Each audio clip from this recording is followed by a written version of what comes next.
quieras, Isabel. Bueno, buenas tardes y sobre todo primero os pido benevolencia, no soy cardióloga. Lo único, soy médico de familia que me gusta esto y voy a plantearos algunas cosas que me han surgido que podrían ser interesantes o relevantes dentro del ámbito de la cardiopatía isquémica, que es así como se titula esta parte, ¿no? Novedades y controversias. Una de ellas es que normalmente estamos viendo que se va actualizando la definición que ya llaman universal. Le llaman universal porque europeos y americanos se ponen de acuerdo desde hace algunos años y van actualizando la definición del infarto agudo de miocardio. Es importante porque partíamos de definiciones antiguas con un enfoque epidemiológico para que desde el año 2000, 2012 sobre todo, se haga una definición desde un punto de vista clínico, el que todos conocemos últimamente, ¿no? Un diagnóstico que se basa en los síntomas, en los cambios electrocardiográficos, en los cambios en marcadores y también en las técnicas de imagen. El último consenso se ha publicado hace muy poquito, se ha traducido a la Revista Española de Cardiología en el 2019 y sobre todo es importante que reflexionemos sobre que hay una cosa que se llama criterios de daño miocárdico, que es esa situación en la que las troponinas se elevan por encima del límite superior de la normalidad, por encima del percentil 99 de la población. Y esto es importante porque desde que tenemos troponinas de alta sensibilidad, esto ya empieza a verse que hay personas que sin tener infarto tienen troponinas alteradas, tienen daño miocárdico. ¿Por qué? Porque los criterios clínicos del infarto son que efectivamente haya daño miocárdico agudo, es decir, esa situación en la que las troponinas suben o bajan por esa elevación de esos marcadores, pero que también lo que hay es una evidencia de que hay isquemia miocárdica aguda, bien por la clínica, bien por el electro o ya últimamente cada vez más por las técnicas de imagen. Bien, es importante ese consenso y fijaos que este algoritmo a mí me parece interesante porque el documento lo que hace es que desglosa los tipos de infarto de miocardio desde ese punto de vista clínico, en el que pasamos no solo desde ese infarto de miocardio en el que hay es una rotura de la placa, ¿no? Nuestro famoso proceso aterosclerótico con una placa que se rompe y genera ese síndrome coronario agudo, sino también esa situación en lo que hay es un desequilibrio entre el aporte y la demanda de oxígeno, que por tanto tenemos situaciones como una taquiarritmia sostenida que hace que nuestros pacientes tengan esa sintomatología, pero por supuesto también ascenso o descenso de las troponinas. Pero es importante que nos vamos a encontrar otras situaciones de daño miocárdico que la guía define como daño miocárdico asociado a enfermedades sistémicas como puede ser una sepsis, una enfermedad renal crónica, una embolia o la propia insuficiencia cardíaca. Es decir, tenemos muchas situaciones como el síndrome de Takotsubo en las que las troponinas se elevan y eso es un daño miocárdico sin que tenga por qué haber un infarto. Bien, son datos a tener en cuenta. Luego, desde hace algunos años se habla del MINOCA. El MINOCA ahora está otra vez de moda porque se acaba de publicar en la American Heart Association, acaba de publicar una nueva definición clínica, abordaje del tratamiento y del estudio de eso que se ha dado en llamar infarto de miocardio sin obstrucción coronaria. Se llama MINOCA. Cumple los criterios del infarto, es decir, asume los criterios ya recientes de cuarta definición universal del infarto de miocardio. Pero implica que la presencia de enfermedad coronaria la hemos tenido que investigar y descartar. Sucede entre un 6 y un 8% de la población que tiene un diagnóstico de infarto de miocardio. Además, es más frecuente en las mujeres que en los varones. Y es más frecuente que se presente en forma de infarto de miocardio sin elevación del ST que con elevación del ST. Ahí tenéis las referencias de las publicaciones. Y el diagnóstico de MINOCA le llaman ellos un diagnóstico de trabajo, porque es un diagnóstico de exclusión. Es un diagnóstico al que tenemos que llegar diciendo, ¿cumple criterios de infarto según la cuarta definición? Sí. ¿Tiene presencia de enfermedad coronaria obstructiva? No. ¿Hay otra causa evidente para ese daño miocárdico del que os he hablado? No. Por tanto, empiezo a estudiar el MINOCA porque tengo que buscar cuáles son los mecanismos subyacentes que han llevado a esta situación y, por tanto, habrá un tratamiento específico. Esta diapositiva, un poquito así de colores, la verdad es que lo que intenta es llevarnos a ese diagnóstico de trabajo. Yo tengo esa situación clínica, isquemia y daño miocárdico, y lo que tengo que considerar es qué contexto clínico tiene, miocarditis, sepsis, ir descartando con las técnicas de imagen hasta dónde puedo llegar. Y al final veréis que al final del todo a la derecha lo que tenemos es un MINOCA inclasificado porque no he conseguido llegar a un diagnóstico de exclusión. Concepto interesante que nos podemos encontrar en las consultas cuando vienen a contarnos todos los estudios que le han hecho, por lo menos entender qué es lo que estaba buscando el cardiólogo cuando a este paciente le han estado estudiando en ese contexto. Pasamos a otro tema. Tenemos una reciente guía que es sobre la revascularización miocárdica, en la que empieza ya a hablar y seguir con la polémica que lleva años de cuánto tiene que durar la doble terapia antiagregante. La duración se establece, como bien sabéis, en función del cuadro clínico, no en función de si le han hecho un intervencionismo, si le han hecho un bypass o del tipo de stent que le han puesto. Y también de los riesgos hemorrágicos e isquémicos que tiene ese paciente.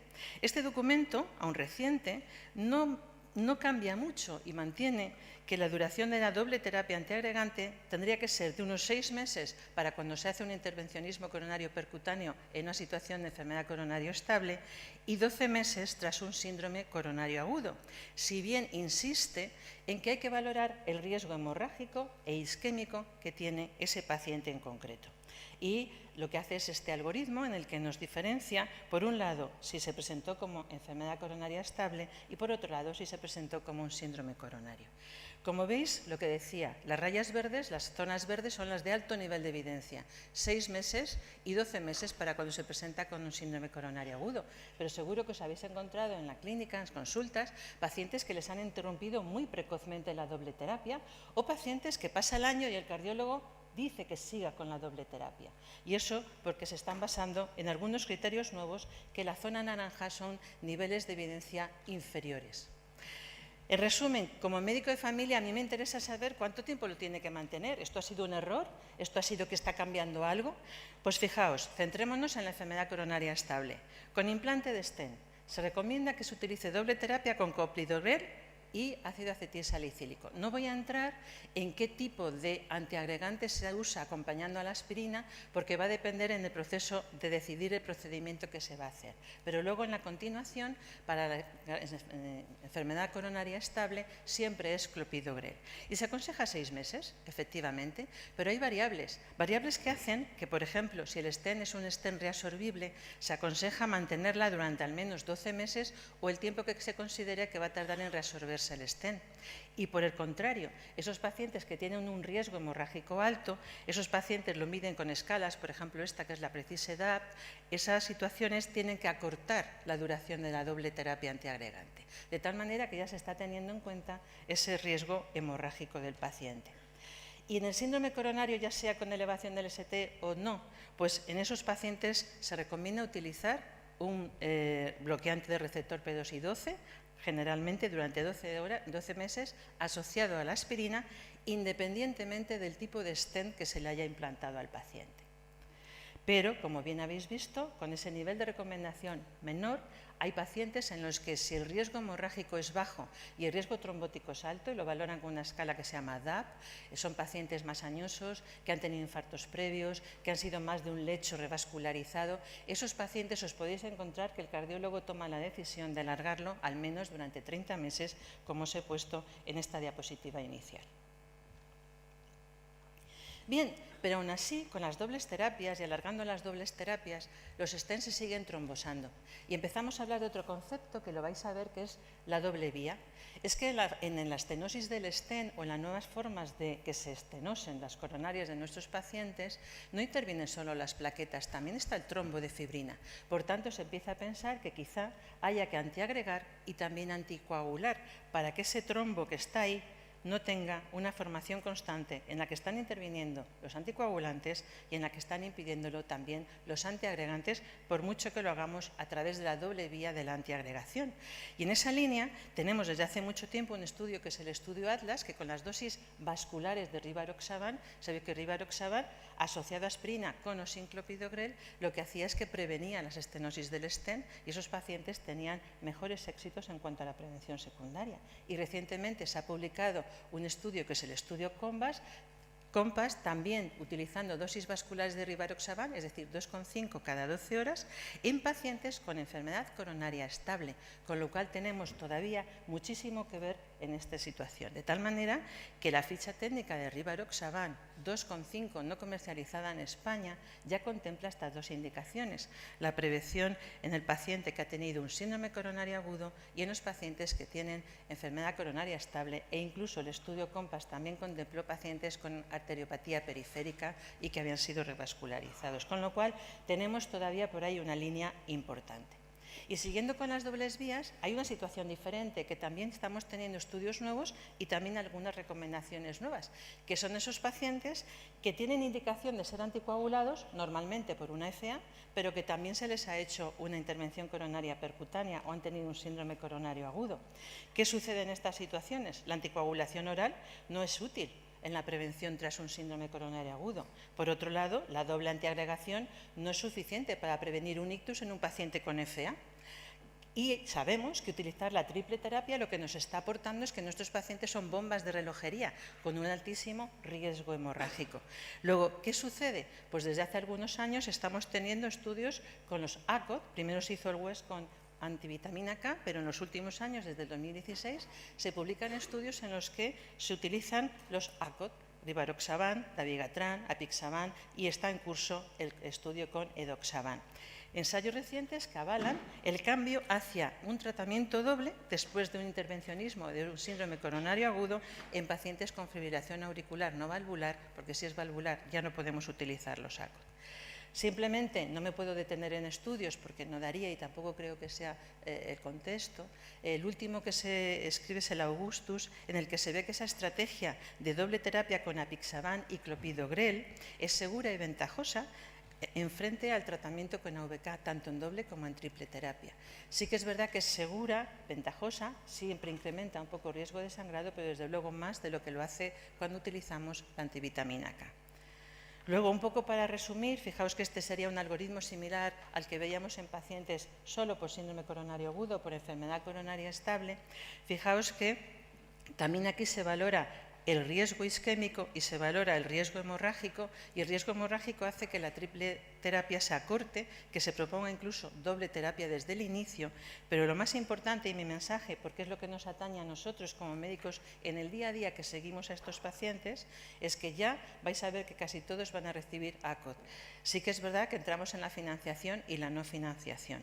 Si siguen con antivitamina K, hay que mantenerles el INR en el límite bajo, hay que mantenerles cercanos a 2, y sobre todo, si en todos es necesario que tengamos una calidad de la anticoagulación adecuada, más en estos pacientes. Por tanto, lo que se recomienda es intentar mantener por todos los medios un tiempo en rango terapéutico por encima del 65%, que es nuestro criterio de calidad.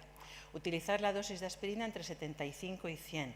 El clopidogrel sería el antiagregante de acompañamiento de elección, y también se recomienda en estas situaciones utilizar inhibidores de la bomba de protones. Y no quiero dejar pasar el algoritmo sin destacar esto, porque estos pacientes, cuando llevan un año tras el proceso de revascularización o tras un síndrome coronario agudo, ya tienen indicación de estar solo anticoagulados, y muchos de esos pacientes están en nuestro cesto sin revisiones futuras por parte del cardiólogo, y hay que revisar estas situaciones. Los pacientes están perfectamente protegidos de su cardiopatía isquémica y de su riesgo de ictus por fibrilación auricular, dejándoles exclusivamente con anticoagulación oral. Y ya para acabar, permitirme que hable del periprocedimiento, pero en la situación de antiagregación. Mañana Benjamín Abarca os hablará del periprocedimiento con los anticoagulantes, pero el documento periprocedimiento que se hizo en el consenso de las 23 sociedades científicas, entre ellas SEM, implicadas en el manejo de los pacientes que tienen que hacer algún procedimiento o cirugía, también se hablaba de la antiagregación. Y a mí me parece que tenemos muchos mitos en la antiagregación. Nosotros vamos a ver fundamentalmente pacientes que están aquí, en riesgo trombótico bajo.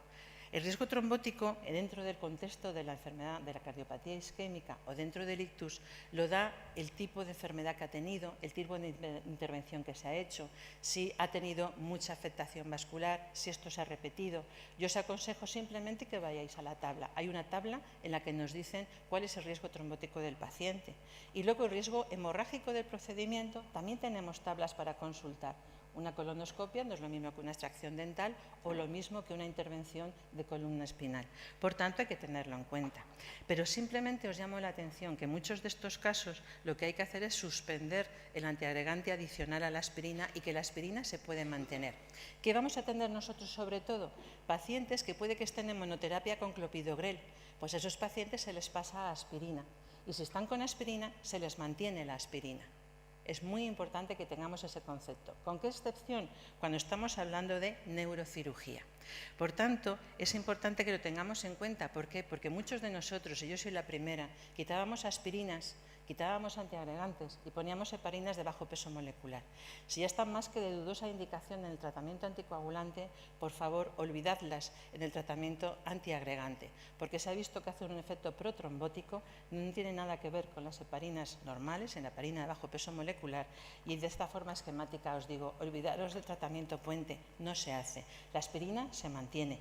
¿Y cuándo hay que volver a ponerles tratamiento? Pues se reinicia la antiagregación previa que tenía, si es que hemos tenido que quitar ticagrelor, prasugrel o clopidogrel a las 24 horas tras la cirugía, o si el paciente tiene mucho riesgo hemorrágico por el procedimiento o por él mismo, se alarga un poquito más a 48 o 72 horas. Como veis, de forma muy esquemática, mirad por dónde anda la aspirina todo el tiempo. Y como esto no os lo vais a aprender de memoria, ni yo tampoco, recordad que la mejor forma que hubo de difundir este documento procedimiento fue crear una aplicación, la aplicación QXAPP, que yo os aconsejo que consultéis para decidir qué hacer con la antiagregación en vuestros pacientes cuando van a recibir un procedimiento. Sin más, mis puntos claves serían que el consenso del 2018 de la Sociedad Europea de Cardiología sigue insistiendo en que daño miocárdico no es lo mismo que infarto de miocardio, que puede haber un infarto sin lesiones obstructivas coronarias, que llamamos MINOCA, que es un síndrome en el que hay que descartar cosas y que abarca entre el 6 y el 8% de los infartos, que la selección de los fármacos y la duración del tratamiento antitrombótico tras un intervencionismo coronario percutáneo o un síndrome coronario agudo va a estar individualizada en función de los riesgos hemorrágicos e isquémicos de cada paciente. Y en los pacientes de alto riesgo isquémico que no han tenido eventos hemorrágicos, tras el tratamiento con la doble terapia os vais a encontrar muchos pacientes que puedan tener indicada prolongarla durante 30 meses o 36. Que se está estudiando la inhibición de la generación de trombina, es decir, por el bloqueo de la activación del factor 10A con los ACOT, como una nueva estrategia antitrombótica de doble vía para los pacientes con síndrome coronario agudo. Luego, en pacientes con indicación de anticoagulación oral crónica que han tenido un síndrome coronario agudo, la tendencia actual es a reducir en lo posible la duración de la triple terapia, prefiriendo siempre los ACOT frente a los AVK. Y por último, la decisión acerca de qué hacer con la antiagregación en el periodo perioperatorio o periprocedimiento no solo depende del balance entre los riesgos trombóticos y hemorrágicos, sino que depende del tipo de antiagregante, de cuántos antiagregantes tiene y de la indicación de tratamiento antiplaquetario. Así que os animo a utilizar la aplicación. Muchas gracias.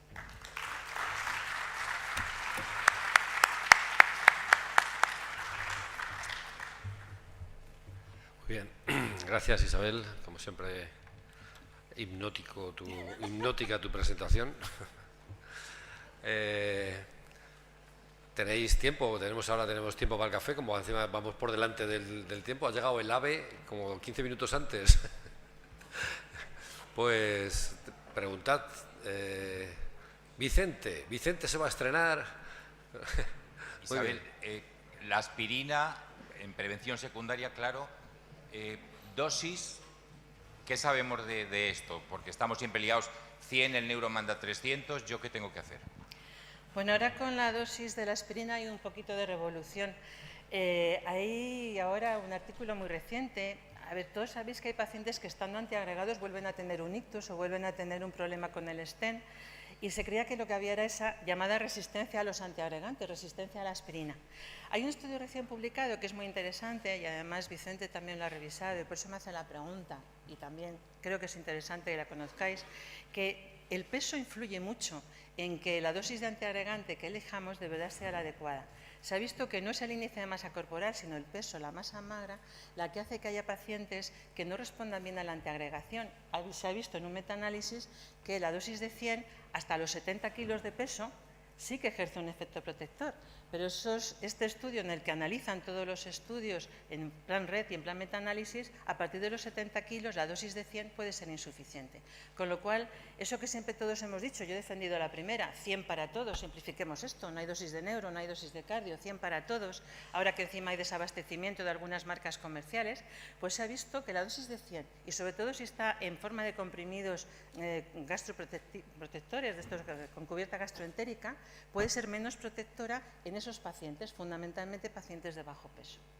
Entonces es interesante, yo creo que más adelante tendremos alguna valoración sobre esto, pero es otra controversia con el tema de la dosis de la aspirina, con lo cual nos volvemos a replantear cosas que debemos replantearnos con otros fármacos, porque claro, estamos tratando igual a una señora que pesa 55 kilos que a un varón que pesa 100 en muchos de los fármacos que actualmente manejamos, ¿no? Tenemos que pensar un poquito en los pesos de los pacientes.